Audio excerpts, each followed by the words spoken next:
이제는 제가 그 ML이라고 해서 Maximum Likelihood 펑션에 대한 것은 제가 한번 여기서 여러분 보여드렸고, Maximum Likelihood Estimation, MLE를 제가 전 슬라이드에서 단어는 보여드리지만 설명을 드리지 않았습니다. 이제 ML이라는 것에 대해서 제대로 한번 설명을 드려보도록 하겠습니다. Maximum Likelihood Estimation, ML인데, 이것은 무엇이냐면, 먼저, 제가 아직은 뭔지는 모르겠지만, likelihood function을 maximization 시키는 방법으로 probability distribution의 파라미터를 예측하는 것이다. 그러겠죠? 그리고, 뭐냐 하면, 우리 어떤 걸 가정하냐 하면, statistical 모델이 어떤 가정을 하고 그것을 observe한 데이터가 가장 probable 한 방향으로, 그러니까 모델이 먼저입니다. 그리고 이 데이터가 그 모델을 가장 잘 probabilistic하게 represent 할 때를 나타내는 겁니다. 그러면 likelihood function은 뭐냐? 이렇게 outcome이 D라고 하겠습니다. 어떤 특정한 그 realization인 거죠. 샘플인 거죠. 그 샘플의 probability density가, 그리고 실제로 이 density의 파라미터가 세타라는 어떤 약자를 추루한 값이 세타일 때, 그렇게 되면 요렇게 됩니다. 엄밀하게는. 자, 이게 probability죠. 그런데 저희가 세타라는 어떤 그러니까 그 PDF를 표현하는 파라미터들을 다 세타로 다 취합을 한 거죠. 그리고 이것은 세타라는 것은 랜덤 베리어블이나 랜덤 벡터가 아니기 때문에 제가 세미콜론으로 표현을 했습니다.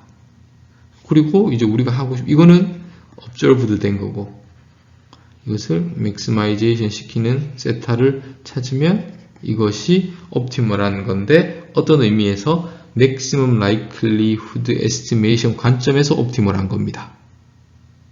됐죠? 그러면 이 표시는 뭐냐? 이것은 저희가 conditional probability 때 했던 거죠. 여러분들이 텍스트북이나 다른 자료들을 보면 이 두 개가 좀 혼돈해서 쓰일 수가 있는데, 엄밀하게는 여기서는 세타를 이쪽에서는 세미콜론을 썼기 때문에 파라미터로 본 거고 랜덤 베리어블로 본 것이 아니라, 이 경우에는 랜덤 베리어블로 본 것입니다. 근데 엄밀하게 그렇게 구별을 안 하셔도 되고, 이렇게 랜덤 베리어블인데 유니폼 디스트리뷰션을 따른다고 가정을 하면 이 두 개가 같은 것이 됩니다. 같은 것이 되는데, 이 부분은 일단은 생략을 하겠습니다.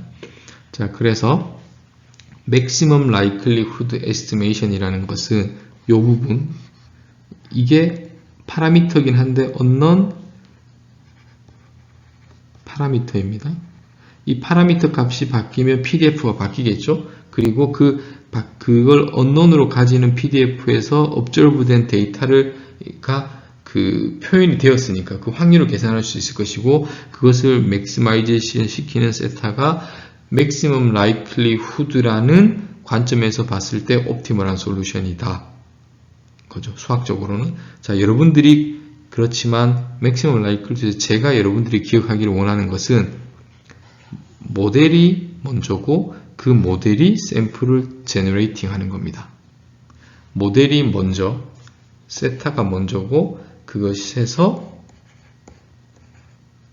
또는 이렇게 보는 겁니다. 이것을 맥시마이제이션 하는 거고, 세타에 관해서.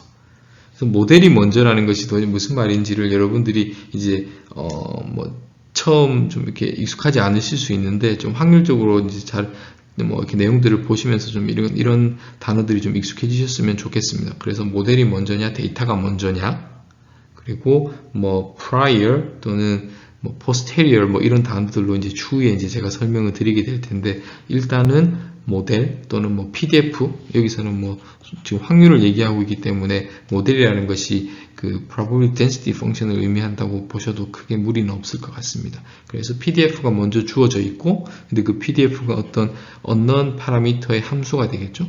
그것을 가지고 거기서 이 PDF에서 데이터가 샘플링 되는 거고 리얼라이제이션 되는 건데, 그게 observe 된 데이터와 같다는 것에서의 플로우에서 세상을 바라보는 겁니다.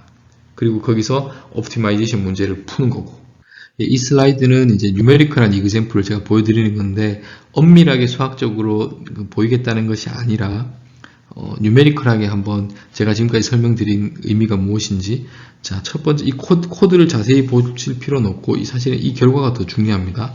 근데 여기서 샘플 데이터가 20개, 그리고 뮤가 0, 시그마가 5라고 했습니다. 이렇게 해서 여기 그 펑션에서 제너레이팅을 한 거예요. 그리고 우리는 이제 뮤를 예측을 해야 되는데 그냥 마이너스 5이거나 0이거나 5거나, 그리고 이것은 샘플 민이겠죠? 샘플 민이겠죠. 시그마는 제가 여기서는 신경 안 쓰겠습니다.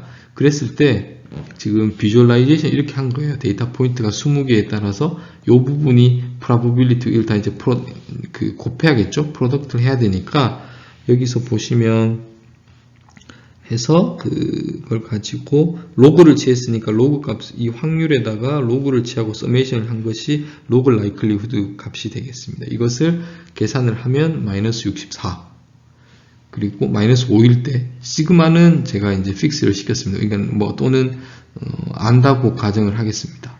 그냥 뮤만 한 거죠. 해본 거죠.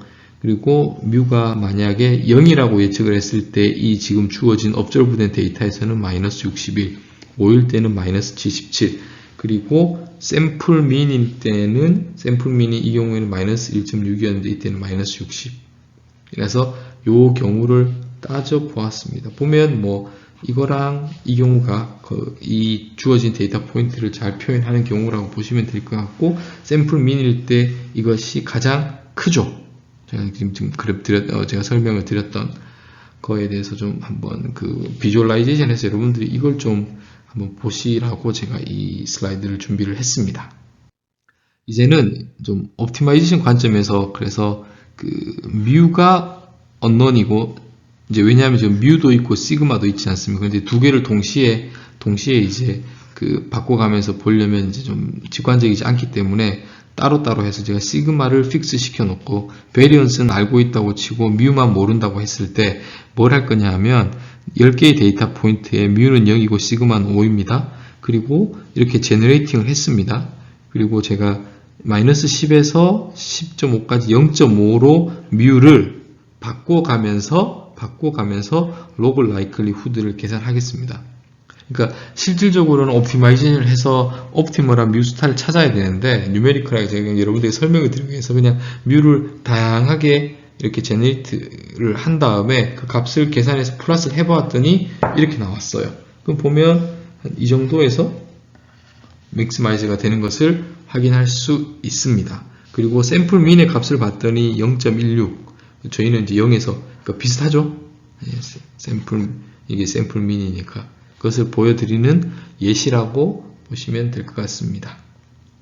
이제 반대로 뮤는 알고 있고 이제 베리언스 시그마를 모른다고 치죠. 그러면 이제 뮤는 0이었고 시그마를 이렇게 3일 때 제너레이팅을 한 거고, 3이 이제 정답인 거죠, 이게. 그리고 나서 1에서 10까지 0.1로 쭉 변하면서 역시나 로그 라이클리후드 펑션 계산에 플러스를 해봤더니 이렇게 나왔어요. 그래서 우리가 맥시마이제이션 문제니까 뭐 대충 이쯤 되겠죠.